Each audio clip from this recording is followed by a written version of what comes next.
Everyone, welcome back my channels. आज हम लोग देखने वाले हैं क्लास 10th का हिस्ट्री चैप्टर 1 से जो भी वीआई क्वेश्चन बन सकता था मैंने कवर किया हूँ। अंत तक जरूर देखिएगा। इसमें फर्स्ट क्वेश्चन कहता है कि यंग इटली का स्थापना किसने की थी। तो यंग इटली का स्थापना मेजिनी ने किया था, यंग इटली की। सेकंड है कि यूनान के स्वतंत्रता संग्राम में किसकी पराजय हुई थी। तो यूनान की जब स्वतंत्रता संग्राम की युद्ध चला था उस समय तुर्की की पराजय होती है, तुर्की की पराजय हुई थी। नेक्स्ट है कि यूनान के स्वतंत्र गैरीबाल्डी पेशे से क्या था। तो गैरीबाल्डी पेशे से नाविक था, गैरीबाल्डी पेशे से नाविक था। नेक्स्ट है काउंट काउर को विक्टर एमेनुअल ने किस पद पे नियुक्त किया था। ये काउंट काउर को किसने, तो विक्टर एमेनुअल ने किस पद पे नियुक्त किया था। तो याद आपको रखनी है, उन्होंने प्रधानमंत्री बनाया था काउंट काउर को। किसने, तो विक्टर एमेनुअल ने। नेक्स्ट है कि रक्त एवं लौह की नीति, रक्त एवं लौह की नीति का अवलंबन किसने किया था। तो रक्त और लौह की नीति को बिस्मार्क ने अवलंबन कर दिया था।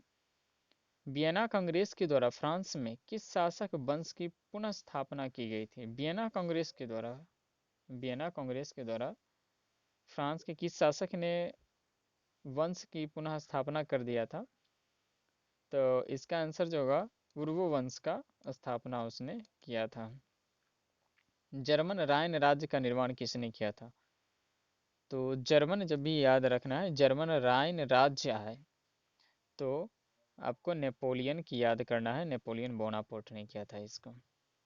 नेक्स्ट है कि मारियाना किस देश के राष्ट्रवाद का प्रतीक था। तो ये मारियान जो है ये फ्रांस,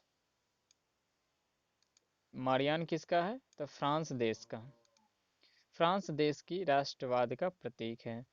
नेक्स्ट है कि 1830 की क्रांति के बाद फ्रांस ने किस प्रकार का शासन स्थापित किया था।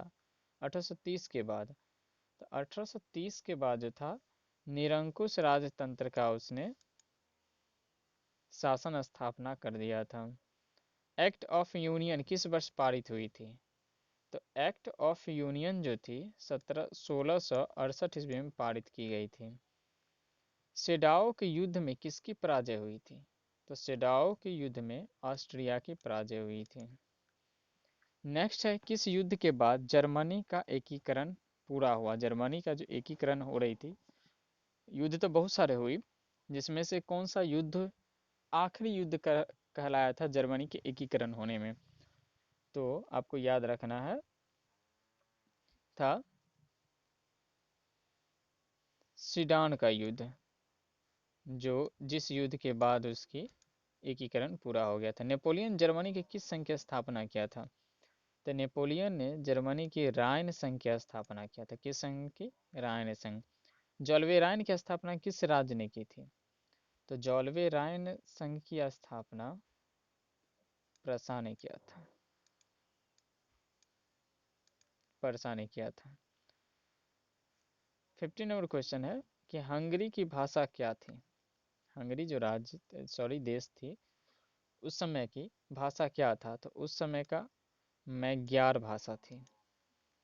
नेक्स्ट है जर्मन राइन राज्य किस का निर्माण किसने किया था। जर्मन राइन राज्य, इसकी स्थापना किसने की थी। नेपोलियन बोनापार्ट ने किया था, को याद रखनी है, नेपोलियन बोनापार्ट ने किया था। यूरोप में राष्ट्रवाद की पहली स्पष्ट अभिव्यक्ति कब हुई थी। याद करिए आपकी यूरोप में राष्ट्र की पहली स्पष्ट अभिव्यक्ति, तो पहली स्पष्ट अभिव्यक्ति जो हुआ था ये होता है 1789 की फ्रांसीसी क्रांति के साथ हुआ था। नेक्स्ट है कि यूरोप का मरीज किसे कहा जाता है। यूरोप का मरीज अभी भी किसे कहा जाता है। तो आपका आंसर जो हो जाएगी वो तुर्की हो जाएगा, जो यूरोप का मरीज कहलाता है। मेटरनी का पतन किस वर्ष हुआ था। मेटरनी का पतन किस वर्ष हुई है, तो हुई है मई 1848 ईस्वी में जाके इसका पतन हुआ था। 20 नंबर क्वेश्चन है कि फ्रांस में किस शासक वंश की पुनर्स्थापना वियना कांग्रेस के द्वारा की गई थी? किसके द्वारा, तो कौन शासक, किस शासक का वंश जो था पुनर्स्थापित कर दिया था? तो आपका आंसर हो जाएगा उर्वो वंश ने इसकी स्थापना किया था। नेक्स्ट है इटली एवं जर्मनी के एकीकरण के विरुद्ध निम्नलिखित में से कौन सा देश था जो चाहता था कि इटली के एक, ये इटली एवं जर्मनी जो है एक ना बन पाए, ये टुकड़ों टुकड़ों में जो बटा हुआ था वो बटा ही रह जाए। तो कौन देश नहीं चाहता था कि ये एकीकरण हो पाए? तो यह था ऑस्ट्रिया जो चाहता था कि इटली का एकीकरण ना हो पाए। मेजनी का संबंध किस गठन से, संगठन से था? तो मेजनी जो था कौन संगठन का संचालक कर रहा था? तो मेजनी जो था यह कार्बोनारी संगठन का संचालन करता था। जालवेरिन एक संस्था थी किस चीज का, व्यापारियों का, क्रांतिकारियों का, बुद्धिजीवियों का या सामंतों का? तो यह जो था व्यापारियों की एक संस्था थी। नेक्स्ट है कि 1819 में एड्रियानोपुल की संधि किस देश में हुई थी? एड्रियानोपुल की संधि कौन सा देश में किया गया था? तो ये तुर्की में किया गया था। नेक्स्ट है कि काउंट काबूर को विक्टर एमिनल ने किस पद को नियुक्त किया था? तो काउंट काबूर को विक्टर एमिनल ने प्रधानमंत्री पद पे नियुक्त कर दिया था। रिपीट क्वेश्चन है। नेक्स्ट है गैरीबाल्डी पेशे से क्या था? तो गैरीबाल्डी पेशे से क्या था? गैरीबाल्डी पेशे से क्या था? तो गैरीबाल्डी जो पेशे से एक नाविक था।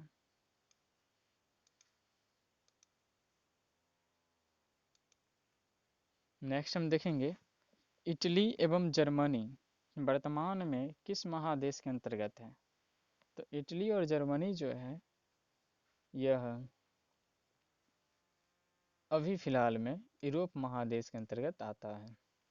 रक्त एवं लौह की नीति का अवलंबन किसने कर दिया था?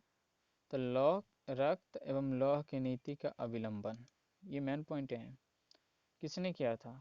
तो बिस्मार्क ने किया था इसका अवलंबन। यूरोप वासियों के लिए किस देश का साहित्य एवं ज्ञान प्रेरणा स्रोत रहा? किस देश से वो ज़्यादा प्रेरित होता था? तो वह जो था यूनान देश से ज़्यादा ही प्रेरित होता था। नेक्स्ट है फ्रैंकफर्ट की संधि कब हुई थी? फ्रैंकफर्ट इंपोर्टेंट है। फ्रैंकफर्ट की संधि जो हुई थी कब हुई थी? तो फ्रैंकफर्ट की संधि जो हुई थी 1871 में हुई थी। आपका ए नंबर ऑप्शन सही है। किस युद्ध के बाद जर्मनी का एकीकरण पूरा हुआ? तो वह जो था सीडान का युद्ध। सीडान का युद्ध के बाद जर्मनी का एकीकरण संभव हो पाया। यंग यूरोप की स्थापना, यंग यूरोप की स्थापना किसने किया था? तो मेजनी ने किया था। यंग इटली की स्थापना किसने किया था? ये भी मस्त क्वेश्चन है। Young Europe Mazzini, young Italy, यह जो थी इसकी स्थापना भी मेजनी ने किया था। सीडान का युद्ध कब हुआ था? तो सीडान का युद्ध 1870 ईस्वी में हुई थी। सन 1870 में फ्रांस और पर्सा के बीच जो युद्ध हुआ था वो कहाँ हुआ था? तो वह जो हुआ था वो सीडान में हुआ था। इसका राइट आंसर सीडान होता है, जो 1870 में ऊपर क्वेश्चन दे रखा है, रिपीटेड है। वियना सम्मेलन किस वर्ष हुई थी? तो वियना सम्मेलन जो होती है 1815 ईस्वी में हुई थी।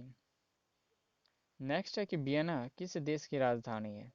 वियना किस देश की राजधानी है? तो ये ऑस्ट्रिया की राजधानी है वियना। क्रीमिया का युद्ध किस वर्ष हुआ था? तो क्रीमिया का युद्ध 1854 ईस्वी में हुआ था। राष्ट्रवाद की अवधारणा का जन्म किस घटना से माना जाता है कि राष्ट्रवाद वहां से जन्म लिया था? तो राष्ट्रवाद जो है फ्रांस की जो क्रांति थी उसी समय से राष्ट्रवाद का उदय हुआ था। नेपोलियन संहिता किस वर्ष लागू की गई थी? तो नेपोलियन संहिता 1804 ईस्वी में लागू किया गया था। वियना सम्मेलन यानी कांग्रेस का अध्यक्ष कौन था उस समय में? तो मेटरनिक जो थे वियना सम्मेलन या कांग्रेस के अध्यक्ष हम कह सकते हैं उस समय थे। मेटरनिटी व्यवस्था का उद्देश्य क्या था, मेटरनिटी क्या चाहता था, किस प्रकार की व्यवस्था लागू कर रखा था, तो वो पुरातन व्यवस्था का पुनर्स्थापना चाहता था, जो पहले जो हो चुका है उसको फिर से वो लागू करना चाहता था। काउंट काबूर की मृत्यु जो होती है किस वर्ष हुई, मृत्यु किस वर्ष हुई थी, तो काउंट काबूर की मृत्यु जो होती है 1862 ईस्वी में हुई थी। इटली और जर्मनी के एकीकरण का विरोधी कौन था, इटली और जर्मनी का एकीकरण को कौन विरोध कर रहा था, तो वो ऑस्ट्रिया कर रहा था। ये रिपीटेड क्वेश्चन है। जर्मनी का एकीकरण किस वर्ष पूर्ण हुआ, जर्मनी पूर्ण रूप से एक कब बना था, तो यह 1871 ईस्वी में पूर्ण रूपेण एक बना था। लाल कुर्ती का गठन किसने किया था, इंपोर्टेंट क्वेश्चन है, लाल कुर्ती का गठन किसने किया था, तो लाल कुर्ती का गठन जो थी उसका गैरिबाल्डी ने किया था। नेक्स्ट देखेंगे जॉल्वे राइन संघ की स्थापना किस वर्ष हुई थी,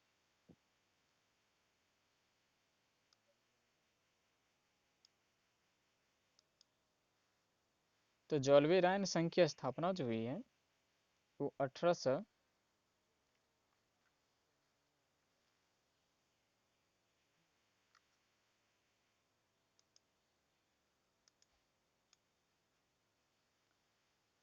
जलवेरायन संघ की स्थापना जो होती है 1834 ईस्वी में हुआ था। नेक्स्ट बात करो गॉस्टिन की संधि किस वर्ष हुई थी, ये गॉस्टिन की संधि जो होती है किस वर्ष हुई थी, तो गॉस्टिन की संधि 1865 ईस्वी में हुआ था। नेक्स्ट है यूरोप सभ्यता का पालन किसे कहा जाता है, यानी कि यूरोप की सभ्यता का पालन कौन ज्यादा कर रहा था उस समय, सभ्यता को बचाए, यानी कि जो यूरोपीय सभ्यताएं थी उसका पालन किस देश ने किया था, यूरोप सभ्यता का पालन यूनान ने ज्यादा करा था। नेक्स्ट है एड्रियानोपुल की संधि, एड्रियानोपुल की संधि किस वर्ष हुई थी, तो इसकी संधि की मैं बात करूं एड्रियानोपुल की संधि तो यह 1829 ईस्वी में हुई थी। नेक्स्ट है 51 नंबर सीडान का युद्ध किनके बीच हुआ था, सीडान, ऐसे क्वेश्चन रिपीटेड रहा है फिर भी, ये फ्रांस और पर्सा के बीच हुआ था सीडान की युद्ध। किस वर्ष यूनान को एक स्वतंत्र राष्ट्र घोषित कर दिया, यूनान एक स्वतंत्र रूप से राष्ट्र बना था, कब, तो 1832 में यूनान एक संपूर्ण राष्ट्र बन गया था। किस संधि द्वारा जर्मनी का एकीकरण पूरा हुआ, किस संधि के द्वारा, तो फ्रैंकफर्ट की संधि के द्वारा जर्मनी का एकीकरण पूरा संभव हो पाया था। हंगरी की राजधानी कहाँ है, तो हंगरी की राजधानी बुडापेस्ट है। गीजो कहाँ का प्रधानमंत्री था, तो गीजो जो था वो फ्रांस का प्रधानमंत्री था। सेडोवा का युद्ध किनके बीच हुआ, यानी कि जो युद्ध लड़ा गया वो सेडोवा का युद्ध किनके किनके बीच हुआ था, तो ऑस्ट्रिया और पर्सा के बीच हुआ था। ओटो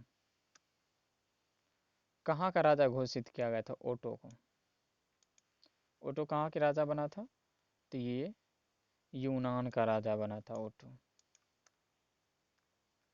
आपका लेसन 1 से जो क्वेश्चन बन सका वीवीआई क्वेश्चन मैंने कंप्लीट करा हूँ, और अगर वीडियो हेल्पफुल लगती है